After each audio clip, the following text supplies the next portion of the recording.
자, 두 번째 주 세 번째 시간 시작하겠습니다.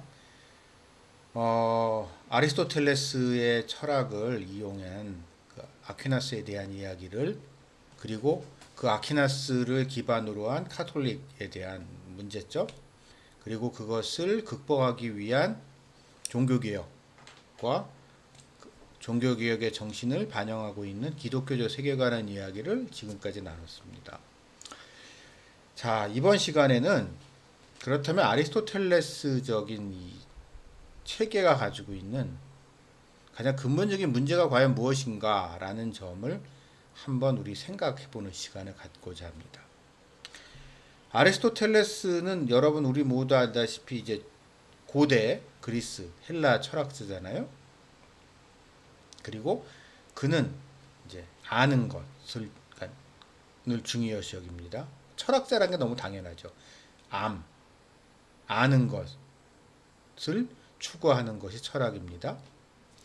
더군다나 그 안다는 것이 그의 스승이었던 플라톤과 같이 이데아, 초월적인 그 무엇에 대한 암뿐만이 아니라 우리가 실제로 살아가면서 접하게 되는 이 땅의 것을 아는 것 또한 중요하다라고 생각한 게 이제 아리스토텔레스죠.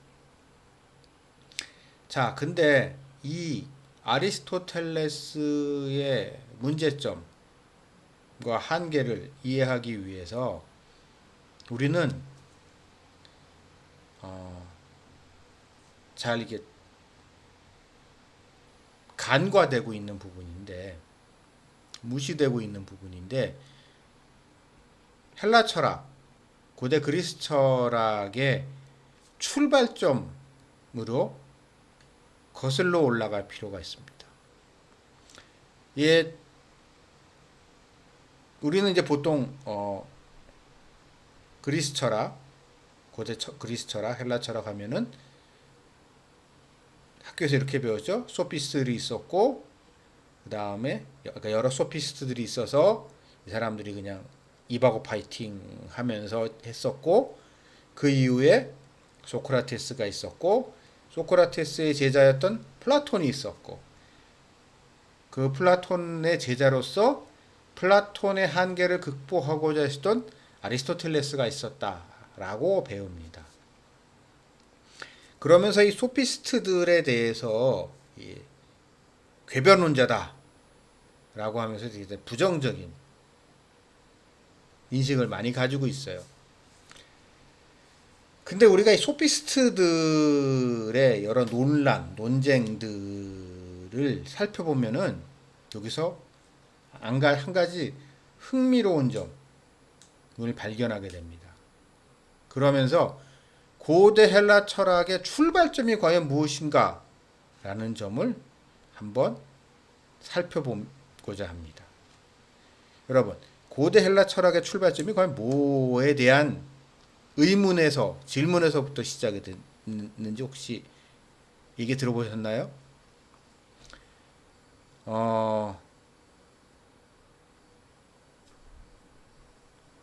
그러니까 고대 헬라 철학이 이게 던졌던 첫 번째 화두는 좀 오늘날 우리가 보기에는 낯설 수 있는 주제에 대한 질문입니다. 없음이란 무엇인가란 질문에서부터 시작이 돼요. 여러분, 없다는 게 과연 무엇일까요? 없다는 것에는 두 가지 논리적 가능성이 있습니다. 첫째는 있는 게 있어야 할 것, 있는 것이 없는 게 있고, 없음은 그냥 없는 것 자체로 있을 수가 있어요. 무슨 얘기인지 이해가 되세요? 있음의 반대로서의 없음과 없음 그 자체로서의 없음, 이 두 가지가 존재한다는 거죠. 없다는 것에서, 없음에는.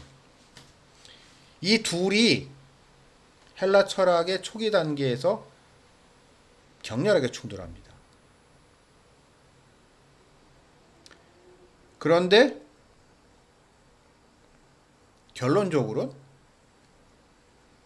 있음의 반대로서의 없음이 승리하고 없음 그 자체로서의 없음은 사라지게 됩니다.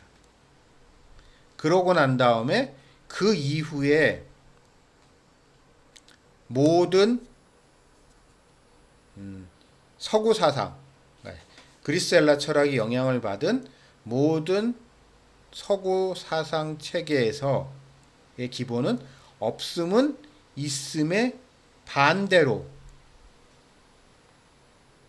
반대 태제로, 안티테제로 이제 사람들한테 받아들여졌죠. 이게 어떤 문제점을 가지고 오게 되는가? 철학적으로, 철학적으로 봤을 때는 어떤 첫 번째 문제를 가지고 왔냐면 없음의 상태를 인정하지 않는다는 것은 결국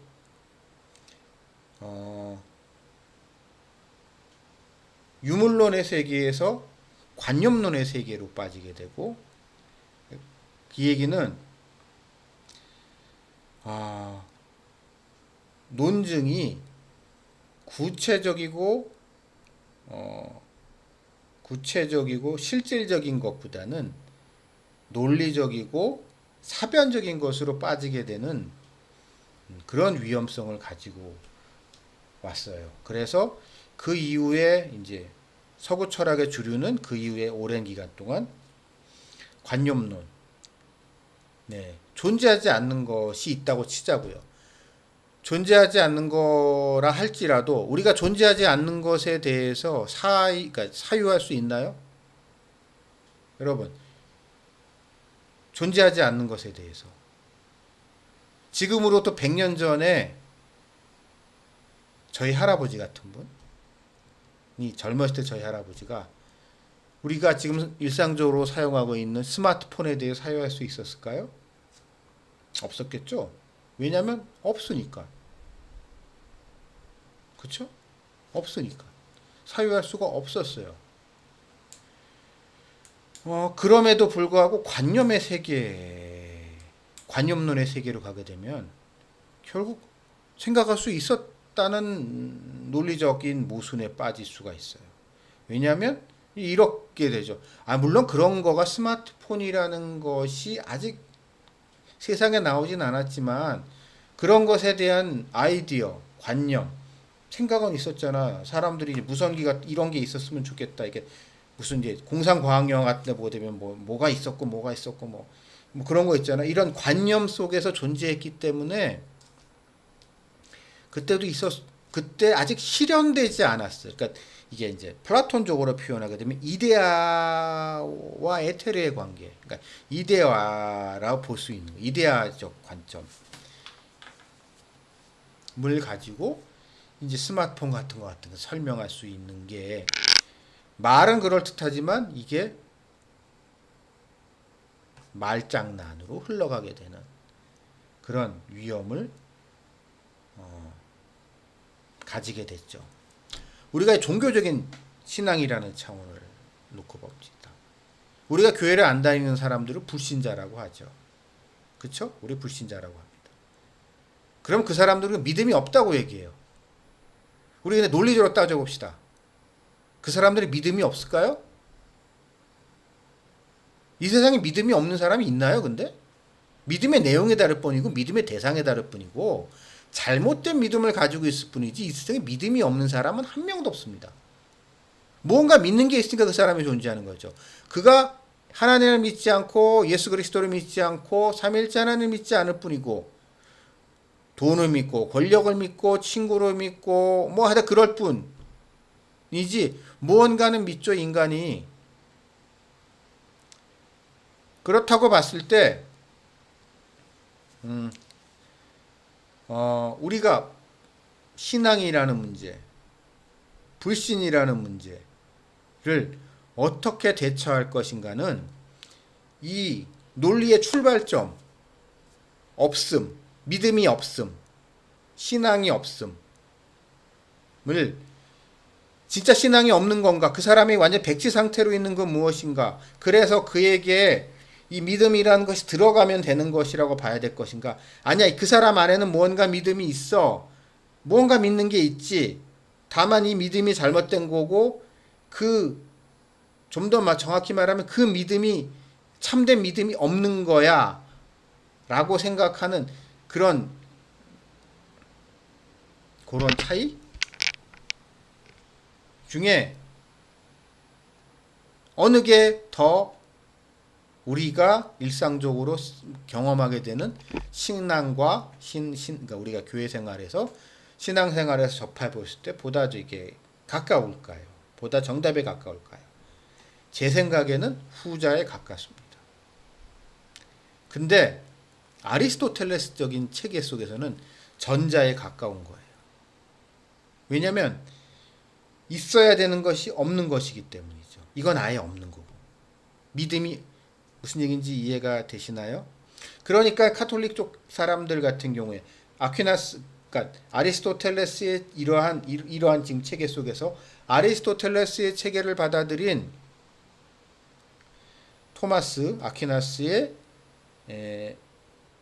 신학을 근거로 한 카톨릭에서는요, 아는 것이 중요한 거예요. 아는 것을 집어넣게 되면 있어야 될 게 없는데, 그러니까 이 없는 거를 있게 함으로써 그것을 바로 잡을 수 있다는 가능성이 로마 카톨릭의 기본적인 입장인 거고, 그러나 이제 문제는 대부분의 사람들은 그냥 아는 건 아는 거로 끝나더라 는 것이 결국 종교개혁을 했었던 그러니까 알죠. 알면서 실천을 합니다. 종교 생활을 열심히 실천합니다만, 그래서 고해성소도 열심히 하고 헌금도 열심히 하고 심지어 면죄부도 열심히 사고 그러니까 이 성사를 열심히 하지만 그 고민, 젊은 수자 루터가 가지고 있었던 건 고민, 번뇌의 한계를 극복하지 못하는 그러한 이유가 이 믿음이란 무엇인가? 믿음이 그럼 없다는 게 무엇인가? 구원받지 못했다. 구원이 없다는 것이 무엇인가에 대해서 로마 카톨릭 교회가 가지고 있었던 그런 논리적 위험성을 온몸으로 경험했고, 그것을 극복하고자 했었던 우리 믿음의 선배들의 몸부림을 우리 한번 생각해 봐야 되지 않을까 싶고, 더 나아가서 이러한 그러니까 결국 이게 플라톤 이후에 쭉 면면이 내려온 그 기본적인 서양 철학, 그러니까 서양인들의 논리 체계의 큰 큰 기본적인 원리인데, 그러니까 뭐예요? 태제와 안티태제, 정이 있고 그거에 반대되는 반대라는 거. 이 체계가 그리고 그것이 결국 나중에는 일반적인 변증법적 논리 체계로 발전하게 되는 계기가 되는 건데, 이런 것들이 이게 이후에 기독교라는 것이 그 사회에 등장했을 때 그 사회를 원래 자리 잡고 있었던 헬라 철학과 어떻게 이렇게 조화되어야 하는가라는 문제에 있어서 어려운 숙제를 던지게 됩니다.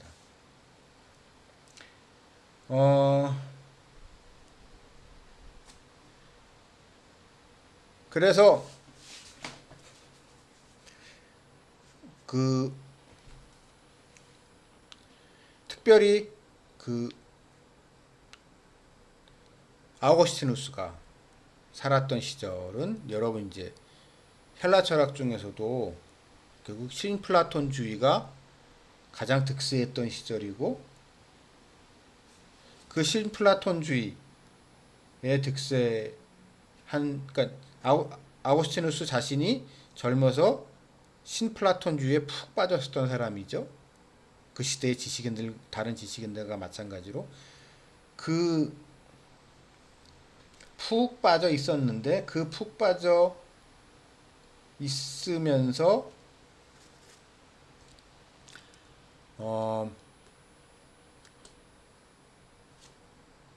뭐라고 설명을 해야 되나?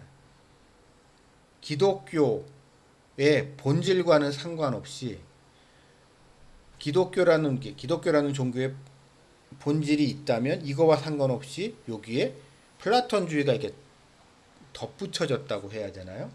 하면서 플라톤주의가 가지고 있었던, 신플라톤주의가 가지고 있었던 초월적인 이데아, 일자에 대한 열망이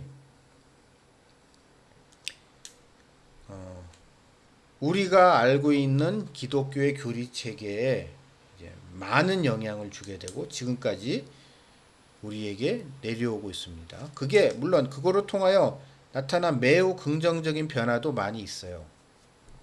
대표적인 게 이제 창조의 문제에 있어서 결국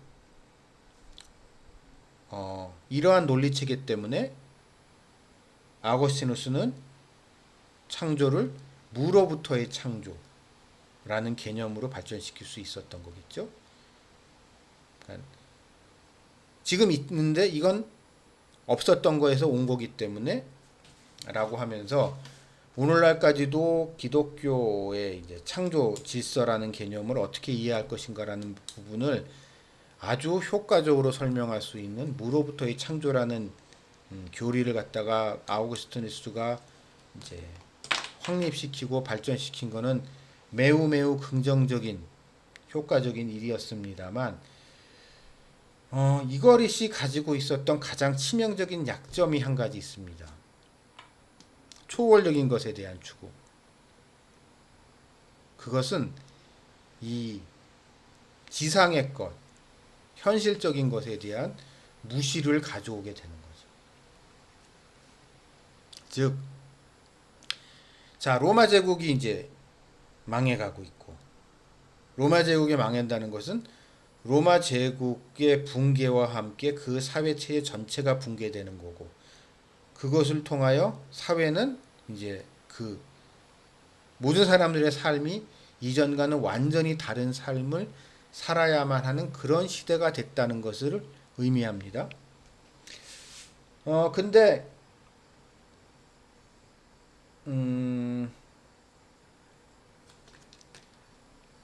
그러한 시대적 사명에서 좀 이렇게 도피적이라고 해야 되나요? 예를 들어서 이제 아우구스티누스가 이제 필생의 억작으로서 그의 마지막 작품인 하나님의 도성에서, 그러니까 하나님의 도성이라는 작품이 만들어지게 된 가장 큰 시대적인 과제는 이제 로마가 망해간다는 말이에요. 기독교라는 게 등장했어요. 로마가 기독교를 믿으면, 그러니까 처음에는 기독교를 무지하게 박해했지만 기독교를 잘 받아들이면 기독교의 장점 때문에 로마 제국이 지금 쇠퇴하고 있는 로마 제국에 다시 부흥할 수 있을 것이다 라고 사람들은 생각을 했어요. 그래서 기독교라는 것을 공인하고 기독교를 국교를 받아들였어요. 근데 상황은 어떻게 됐죠? 로마 제국의 상황은 좀 나아지는 것 같았지만 결국 점점 더 상황은 악화돼 가고 있었단 말이에요. 로마 제국은 점점 더 쇠퇴하고 있었고 사회는 붕괴돼 가고 있었단 말이에요. 그래서 이민족에 쳐들어옵니다. 그러니까 사람들이, 기독교에 대해서 평소에 반감이 있던 사람들이, 것 봐라, 우리 조상들이 대대로 모셔오던 신들을 버리고 기독교의 저 유대인들, 저 하급한 유대교들의 저 유대인들의 저 기독교 같은 이상한 종교를 믿으니까 우리가 이렇게 망하게 된 거야 라고 하면서 기독교를 비판했단 말이에요. 그거에 대한 반론이 뭐예요? 아우구스티누스의 하나님의 도성이란 말이에요. 신국론이란 말이에요. 신국론의 결론이 뭡니까 근데? 신국론의 결론. 지금은 이거예요. 어쨌든 지금은 어렵지만 결국 하나님의 뜻이 이루어져서 이 땅에 하나님의 나라가 완성될 거다.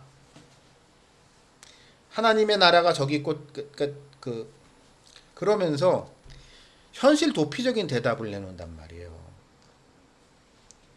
아우구스티누스는. 그러고 결국 아우구스티누스를 마지막으로 고대 세계, 중세 시대는 아니 고대 시대 로마 제국은 문 닫고 중세가 시작이 됐단 말이에요. 그러니까 중세의 특징이 그러니까 결국 현실 문제를 외면하고 그러니까 이런 문제가 어쩔 수 없이 그들 사회에게 퍼지게 됩니다.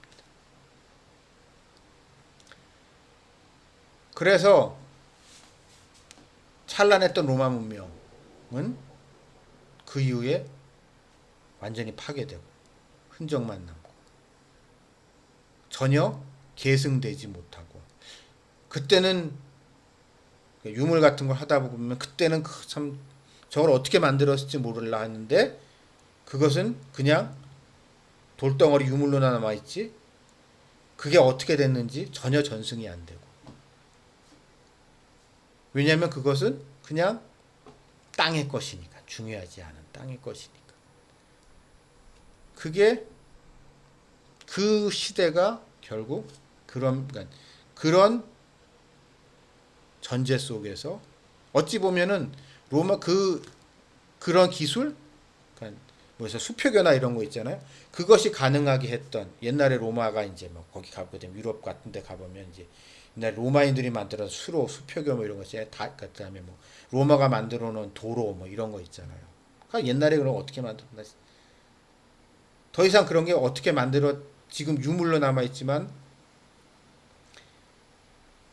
그런 건 더 이상 만들어지지 못하죠 이후에.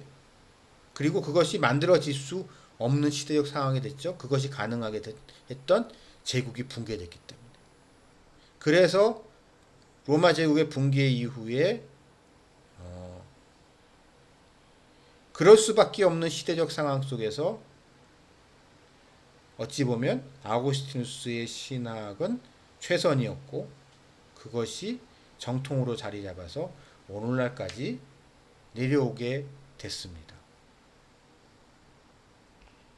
그러나 거기에는 치명적인 문제점이 한 가지 있었어요.